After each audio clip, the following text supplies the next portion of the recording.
बाबा तू ही हमार संसार। पूर्व में देखिले तो हरया रोड़ी माँ, पश्चिमा में है रही बाबा तो हर लाली माँ। मध्य गगने बाबा सुंदर चंद्रमा। आप सभी को जय सिया राम, हर हर गंगे। अभी हम माँ सरयू के किनारे हैं और माँ सरयू और गंगा साथ बहती है और अभी हम बिहार में हैं। संत दर्शन की इस कड़ी में हम चित्रकूट से बिहार आ गए और बिहार में भी संत रहते हैं, क्योंकि ये जो स्थान है इसी रास्ते से प्रभु श्री राम अहिल्या माता को दर्शन दिए थे और जनकपुर गए थे विश्वामित्र जी के साथ। ये जो गंगा घाट है, इसी घाट पे बहुत सारे संत लोग रहते हैं, कुटी बना करके। छोटा सा एक भगवान का घर बना करके रहते हैं। तो चलिए सीधे चलते हैं हम वो कुटिया। और ये मेरे पीछे आप बरगद का पेड़ देख रहे होंगे, ये बरगद का पेड़ भगवान श्री राम जी स्वयं लगाए हैं। ऐसा दिव्य स्थान है, तपोभूमि है, तो यहाँ पे संत लोग रहते हैं। तो चलिए सीधे चलते हैं हम संत की कुटिया और देखते हैं संत लोग कैसे रहते हैं वहाँ पे। ये संत भगवान की कुटिया है और देखिए। कर्पूर गौरम करुणावतारम संसार सारम भुजगेन्द्रहारम सदा वसन्तं हृदयारविन्दे भवं भवानी सहितं नमामि। भवं भवानी सहितं नमामि। भवं भवानी सहितं नमामि। तू ही हमार ज्ञान, तू ही हमार ध्यान, तू ही हमार संसार, तू ही हमार संसार, तू ही हमार ज्ञान, तू ही हमार ध्यान, तू ही हमार संसार। आप सभी को जय सिया राम। जय सिया राम, जय सिया राम। संत दर्शन की इस कड़ी में हम चित्रकूट से अभी हम आ गए छपरा और यह बिहार की भूमि है। और कहते हैं बिहार की भूमि संतों की भूमि, ज्ञान की भूमि है। और उसी बिहार की हम संतों की भूमि पे आए हैं। पीछे आप माँ गंगा और सरयू नदी बह रही है और माँ सरयू, माँ गंगा के किनारे संत भगवान हमारे साथ बैठे हैं। जीवन को बहुत नज़दीक से, प्रभु को बहुत नज़दीक से और अध्यात्म को बहुत नज़दीक से देखे हैं। चाहिए सीधे प्रभु जी से, संत भगवान से हम जीवन का रहस्य के बारे में सुनते हैं और प्रभु की भक्ति के बारे में सुनेंगे। सबसे पहले सिया राम। जय सिया राम, जय सिया राम। प्रभु जी, ये संत का जीवन और एक गृहस्थ का जीवन, क्या आपका भी दोनों रहा है या केवल बैरागी ही रहा है? कोई भी संत गृहस्थ जीवन से ही निकलता है। अच्छा। इसलिए गृहस्थ का जीवन तो देखा तो जरूर है, परखा जरूर है, क्योंकि गृहस्थ के बिना संत हो नहीं सकता। जो भी प्राणी जन्म लेता है, जो भी जीव जन्म लेता है, अच्छे अच्छे संत, महात्मा, डॉक्टर जो भी जन्म लेता है वो गृहस्थ से ही जन्म लेता है। इसलिए गृहस्थ आश्रम को देखे हैं हमने। गृहस्थ आश्रम में प्रवेश करके उसका आनंद नहीं लिया। आनंद का भाव समझ? आनंद का भाव का अर्थ है पति पत्नी का होना, बच्चे का होना, क्योंकि बहुत खास लोग गृहस्थ जीवन उसी से संबंध रखता है। गृहस्थ जीवन किसी खेती बाधारी करने वालों से, किसानी के कामों से नहीं लेता है। वैश्य का काम करने से, व्यापार का काम करने से गृहस्थ आश्रम का कोई लेना देना नहीं है। गृहस्थ आश्रम का शास्त्रोक्त बात है कि गृहस्थ आश्रम पति पत्नी के दाम्पत्य जीवन से और उद्भिज होने वाले, उत्पन्न होने वाले उन बालकों के साथ ही है। जब बालकों का होना बंद हो गया, गृहस्थ जीवन का लीलाएं समाप्त हो गई, तो उन लीलाओं का हमने आनंद नहीं लिया है। लेकिन मैंने गृहस्थ जीवन को देखा है, गृहस्थ जीवन में जन्म लिया है और गृहस्थ जीवन में पाल पोष करके बड़ा भी हुआ है। कौन सी जीवन में ज़्यादा आनंद आया, गृहस्थ या वैराग्य? बाल्य जीवन का तो कुछ कहना ही नहीं है, लेकिन जो मन के अंदर में जो भाव, एक वैराग्य के प्रति जो एक भाव आ जाता है, मन के अंदर में एक विरक्ति की भावनाएं जब जगती है, तो कुछ भी अच्छा नहीं लगता है। क्योंकि हरि के बिना सब कुछ बेकार है। जिसके जीवन में परमात्मा का अंश नहीं है, जिसके जीवन में परमात्मा का साक्षात्कार नहीं है, उसके जीवन में कोई भी आनंद नहीं रह गया, अपितु वह आनंद एक प्रकार का बोझ लगता है। प्रभु जी, मुझे इस स्थान के बारे में बताइए, क्योंकि हमने चित्रकूट को जाना, वृंदावन को जाना, हमने हरिद्वार को जाना, कैलाश को जाना, हिमाचल को जाना, लेकिन ये जिस जगह पे हम लोग हैं, यहाँ पे भी संत लोग रहते हैं, ये कौन सी जगह है, क्या महत्व है? यह जगह भृगु मुनि की तपोभूमि से सटे ही महर्षि वाल्मीकि जी का तपोभूमि है। इधर से महर्षि गौतम का तपोभूमि है। महर्षि श्रृंगी ऋषि जो कर्मकांड के महान विद्वान रहे हैं, उनका तपोभूमि है। यह सम्यक ऋषि का तपोभूमि है। यहाँ यह दक्ष का तपोभूमि है। दक्ष प्रजापति जो थे, यह त्यागियों में सर्व त्यागी, राजाओं में सर्वश्रेष्ठ दान करने वाले राजा मूर्ध्वज की भूमि है।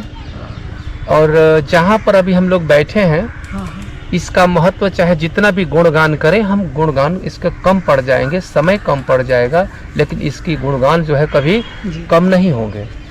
ये है आपके थोड़ी दूर बगल में जो है, ये सामने जो सरजू की धाराएं बह रही है, यह धारा सरजू की धारा बह रही है, जाकर के उधर से आने वाली गंगा की धारा में समाहित हो जाती है, और उधर से सोन की धाराएं आती है। तीनों धाराएं में एक त्रिवेणी संगम के रूप में बहती है, और इस घाट का नाम राम घाट है। अच्छा, यहाँ पर जो राम घाट है, यहाँ पर प्रभु कहा जाता है, लोगों से हमने सुना भी है कि यह जो वट वृक्ष है, जो महान वट वृक्ष है, यह वट वृक्ष सदियों से है, प्रभु श्री राम के द्वारा लगाए गए। जब वो जनकपुर जा रहे थे जुआ अवस्था में, उस समय का लगाया हुआ वट वृक्ष है, और आज तक वो ज्यों के त्यों है, न उसमें बढ़ोतरी हुई और न ही घटोतरी हुई। अच्छा, ये वट वृक्ष जब जा रहे थे जनकपुर, अहिल्या माता को यहीं पे जो अहिल्या माता पत्थर की बनी थी, तो इसी रास्ते से गए थे वो? हाँ, यही घाट पर पार किए थे वो। अच्छा, सरजू से आकर के यही घाट पर पार किए। पार करने के बाद वो गए और आगे जाकर के जो गौतम ऋषि के आश्रम से आगे जो गंगा बहती है, फिर वो गंगा को पार करके और तब जाकर के वो नेपाल पहुंचे। अच्छा, राम भगवान जो वो वृक्ष आप जो बता रहे थे, वो वही वृक्ष आज भी ऐसे ही है? ऐसे को वैसे है। ऐसे कहा जाता है कि सदियों से लोग इसको देखते आए हैं कि जैसा ही कि तैसा ही है। और सच्चाई इसकी क्या है, यह तो या तो राम जी जाने, लगाए थे। हाँ, और अभी संतों के मुख से यही चीज़ सुने हैं। अपने जितने भी सीनियर संत हुए हैं, हम भी आए, इससे पहले भी बहुत सारे संत यहाँ से गुजर चुके हैं। यह स्थान मौनिया बाबा आश्रम के नाम से विख्यात है। मौनिया बाबा नामक एक संत थे, जो बिल्कुल ही चूना अखाड़े से वो संबंध रखते थे। अंत में उन्होंने किसी अखाड़े के संबंध नहीं, अपितु परमात्मा के साक्षात्कारी संत थे। उनके बाद जाने के बाद अनेक संत आए, और उसके बाद जब यह मंदिर शिव मंदिर था, शिव मंदिर जब टूट फूट गया, ऐसी परिस्थिति में परमात्मा ने मुझे मौका दिया और मैं भी जो है हिमालय की धरती गागरेट से, गुरु कृपा से वहाँ गागरेट से चल करके गंगा तट होते हुए हरिद्वार से चले और जहाँ जहाँ गंगा के किनारे रुकते गए वहाँ वहाँ यज्ञ कराते गए। आध्यात्मिक यज्ञ, ये पौराणिक यज्ञ, कार्मिक यज्ञ, यह सभी यज्ञ कराते हुए आपके दरभंगा नेपाल होते हुए फिर वहाँ से रिटर्निंग में लॉकडाउन जब लगा था उसी पीरियड में हम यहाँ पर आए। और यहाँ आए तो सब टूटा फूटा था, कोई भी जगह अच्छा नहीं था, सब टूटा पर, लेकिन यहाँ की भूमि अति पवित्र और आकर्षक थी। तो हमने आकर्षक भूमि को देख करके यहाँ ठहरे और उसी के साथ इसको धीरे धीरे करके बना लिए हैं। अब रहने लायक कोई दिक्कत नहीं है। बता दे प्रभु संत भगवान भारत की हर जगह गए, कैलाश गए, हिमाचल गए, लेकिन जब उनको पूरे भारत में सब जगह गए, लेकिन इस भूमि पे आकर के रुक गए और यहीं पे अब रहेंगे। प्रभु जी, मुझे मोक्ष और माया, इन दोनों में क्या फ़र्क क्या है, और मोक्ष किसे मिलती है और माया किसे मिलती है? जैसे कागज के दो पृष्ठ होते हैं और दोनों पृष्ठ साधारण नहीं है एक दूसरे से अलग होना, यानी किसी भी परिस्थिति में वो अलग नहीं हो सकते। माया अविनाशी है और मोक्ष तो अविनाशी की ही होती है। ऐसे कर्म के द्वारा माया की शरणागति होने पर माया स्वयं जो है मोक्ष करवा देती है। इसलिए हर जीव को, हर मनुष्य को कर्म तो करना होगा। कर्म करके कैसा कर्म? तो निष्काम कर्म करना होगा। माया से रहित होकर, माया की शरणागति होकर के जब माया की शरण में जाएंगे तो ही माया उसको पार कराएगी। माया एक तरह से कहते हैं भाव को, भाव सागर को, यानी भाव से जो बनी हुई जो ये प्रकृति है, ये प्रकृति और पुरुष दोनों ही अविनाशी है। परम पुरुष के सभी अंग है। अंदर में, जीवों के अंदर में आत्मा रूप से विराजमान है और प्रकृति है जो अपने ऊपर परमात्मा की माया रूपिणी है और बहुत ही माया उनकी जादूगरनी है। अच्छे से अच्छे लोगों को जो है वो एक सेकंड में चित कर देती है। तो हमेशा हमारा मानना है कि जब भी मोक्ष प्राप्ति के लिए आपको जाना होगा तो सबसे पहले माया की शरणागति हो करके, माया का हो करके, और वो भी किस तरह से? तो निष्काम भाव से माया की शरणागति होंगे तो ही माया पार कराएगी। जैसे लिखा है कि अष्टपाश के बंधन से मुक्त हुए बिना प्राणी माया की करीब शरणागति नहीं हो सकता है। काम, क्रोध, मद, लोभ, ईर्ष्या, मत, मत्सर, द्वेष, मत, अहंकार, इस सब से जब तक वो दूर नहीं होता है, जब तक उसके अंदर में विराजमान है, माया अपनी शरण में ले नहीं सकती। इस सबसे दूर होना तो बहुत मुश्किल का काम रहता है। जैसे काम, क्रोध, लोभ, मद, मत्सर, सबसे ऊपर उठना तो बहुत मुश्किल काम है। कैसे उठे?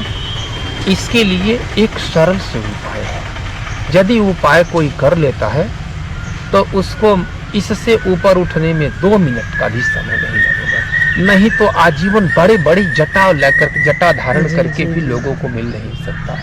लोग तपस्वी बन जाएगा, तपस्या हो जाएगी, सिद्धियां बहुत प्राप्त हो जाएगी, नए नए चमत्कार कर देंगे, लेकिन वो माया की शरणागति नहीं हो सकती, वो मोक्ष के अधिकारी नहीं हो सकते। इसलिए उनको 2 काम करना हो। पहला काम, वेद के, ऋग वेद का एक मंत्र है, सर्वम ब्रह्ममयम जगत। यह सृष्टि के अणु अणु में परमात्मा का निवास स्थान है। उनके माधुर्य से सारे जीव सुशोभित हो रहे। इस बात को भक्तिमय बनाना। जैसे तर्क जहां पर विराम गति लेता है, विराम अवस्था में पहुंचता है, उसको विश्वास कहते हैं। अविश्वास जब कर्म के रूप में परिणित होकर के दृढ़ संकल्प लेता है तो उसे कहते हैं प्रेम। और जब प्रेम जब वही विश्वास बिल्कुल जो है अखंड कर्म में लीन हो जाता है तो उसे कहते हैं भक्ति। ऐसे प्रेम और भक्ति अनिर्वाच्य है। जैसे सबरी माता की भक्ति, हाँ, वो अवाच्य है, उसको वाचने लायक नहीं है, वो ज्ञान के लायक नहीं है, वो कर्म में दिखाने लायक नहीं है। प्रेम एक अद्भुत महान सत्ता का नाम है जहाँ के बाद कुछ बचता नहीं है। अर्थात ईश्वर के संपूर्ण माधुर्य ही प्रेम है। और वही प्रेम जब जीव के अंदर में धारण हो जाता है, सरल सी बात है, जब परमात्मा के सारे माधुर्य को हम समझ लेंगे कि यही मेरे प्रभु है और प्रभु ही हर जगह पर है, तो अंतःकरण से ये सारे द्वेष अपने आप चला जाता है। ऐसा पार्वती मैया ने राजा हिमांचल को बताते हुए ये कहती है कि ऐसा नहीं है कि पहली बार हुआ है। नर नारायण का पुत्र हुआ, कश्यप ऋषि का पुत्र हुआ, जो जय अवर विजय, जो अंत में रावण कुंभकर्ण बना। इस तरह से जो है अनेकों घटनाएं हैं। उनकी पुत्र हुआ जो नरकासुर हुआ। आज भी नरकासुर जो है नवग्रहों के अंदर में विराजमान है, मारे जाने के बाद भी उसको भौमासुर भी कहते हैं। तो और यही नतीजा है कि हमारे भारतवर्ष में समय का दुरुपयोग होने के कारण और माता के वचनों को जो है पालन नहीं करने के कारण ऐसा दृश्य देखने को मिलता है दिन प्रतिदिन। और हमारे सनातन धर्म में तेजी से गिरावट आ रही है। यही कारण है। माता पिता की भक्ति ना करना, इसमें पूर्व जन्म का भाग्य होता है पुत्र का या माता का कर्म होता है? यह माता पिता की भक्ति कोई करे ना करे, गलत समय का उन्होंने चुनाव किया है जन्म देते समय में। तो जो प्राणी, जैसे मान लो कि मकई का बीज लगाओगे तो वो मकई का बाल देगा, वो धान वाला पौधा चावल तो दे नहीं सकता। तो उसी समय जो है उस माता पिता का, उस दाम्पत्य जीवन का, उस गृहस्थ की सबसे बड़ी भूमिका होती है। जब गृहस्थ चाहे तो माता पिता का सेवक, भगवान का सेवक, पूरे दुनिया का जो है बड़े बड़े बादशाह को जन्म दे सकता है गृहस्थ अपनी भूमि में। भूमि दोषी नहीं होती है, भूमि में जैसा बीज लगाएगा और वैसा वो सुख को पाएगा। यदि वो बाजरा बोता है तो बाजरा की तरह बाजरा जन्म लेगा, धान बोएगा तो धान जन्म लेगा। इसी तरह से वो जो बोएगा वही काटेगा। और प्रभु जी, एक सरल उपाय बताइए घर में सुख शांति का। एक संत ने अपना जीवन इसी अनुभव में दे दिया, ज्ञान में। तो गृहस्थ वाले लोग कैसे सीखें और क्या करना चाहिए जो घर में सुख शांति हो? सबसे सरल एक मंत्र है, उस मंत्र को धारण करें यदि ऐसा हो सकता है तो। लेकिन दुरुपयोगी समय के दुरुपयोगी वाले जो संतान होंगे ना, बहुत कम ही इसको धारण करेंगे। और वो है तालमेल का जीवन। तालमेल का जीवन, जैसी परिस्थिति, जैसा प्रकृति, वैसा वातावरण के अनुसार अपने आप को ढालकर और उसको सदाचरण में लाना। यदि घर के वरिष्ठ नागरिक है, वरिष्ठ व्यक्ति है या बुद्धिमान व्यक्ति है, ज्ञान वृद्ध व्यक्ति है, ज्ञान वृद्ध स्त्री है, तो वो चाहे तो पूरे अपने परिवार को सरलता भाव से ही अपने पूरे परिवार को सही तरीके सुचारू रूप से जो है सुख शांति ला सकती है। यदि मन के अंदर में यदि वो गलत समय का है और उसने ज्ञान वृद्ध नहीं है, संगति नहीं किया है, सत्संग में नहीं गई है, और सत्संग ये सब कथा पंडालों में होता है, ये सत्संग नहीं है। हाँ, ये सत्संग नहीं, ये सत्संग नहीं है। आप जहाँ पर सत्य के सिवा किसी और वस्तु की संगति और समावेश नहीं हो, उसे सत्संग कहते हैं। उस सत्संग की महिमा अपरम अपार है। जैसे संत का मिलन सत्संग होता है, वहाँ पर कुछ और नहीं होता। वहाँ पर नाच नहीं होता, वहाँ पर गान नहीं होता, वहाँ ठहाकाबाजी नहीं होता, वहाँ पर वहाँ धन नहीं होता। गृहस्थ के जो है व्यवस्था नहीं होती, वहाँ पर जो है धन दौलत की कोई चर्चा नहीं होती, वहाँ पर धन की कोई लेन देन नहीं होती, आदान प्रदान नहीं होता। ऐसी अवस्था में इसी जगह को, इसी व्यवस्था को संत कहते हैं और सत्संग कहते हैं। ऐसे सत्संग में जाने से सब प्रकार के ज्ञान आसानी से मिल जाते हैं। तो एक परिवार को खुश रहने के लिए तालमेल का जीवन अति आवश्यक है। तालमेल का जीवन जिए और सदा सुखी रहें, खुश रहें, अपने धर्म से सदा लगाव रखें। चलिए अब हम इस वीडियो को यहीं समाप्त करते हैं और संत भगवान से विदा लेते हैं। जय सिया राम। जय सिया राम। जय